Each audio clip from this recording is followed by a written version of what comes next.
Ayan, record na, record na. Ito muna siya nga species, sir. Paano Kantilan beauty species. Kantilan.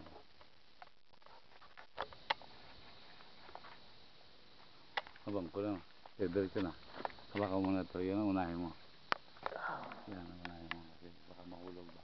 Bigyan na. Okay na. Si Sendro ka. Baka bilhin ka ba? Sir. Ikaw ba ng Sendro? Kung bilhin ko.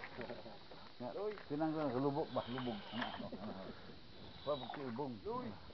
Hindi ba kayo na bawa? Basit na lubog nila. Ito. Yes, sir. Pare yung mga kapusok sir mo nga pag ipangtamna na niyog.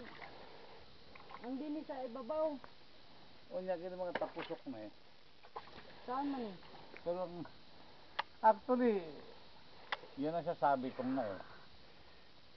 Sabi ka lang, hindi mo kailangan ibain to eh. Kana. Duktong-duktong mo lang yan oh. Gusto kayo ng PO sir, pare na i-include na din ha. Oo, I-include na dito. oo, pwede man ba? Oh, dahil i-include mo dyan. Naman may, Oh. kani may, ang tag-iyan ni mo, na mag-maintain ang 5 katao. So, Yan ay mangrove dir eh.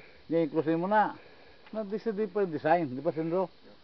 So, this is another innovation. The Kantilan invention.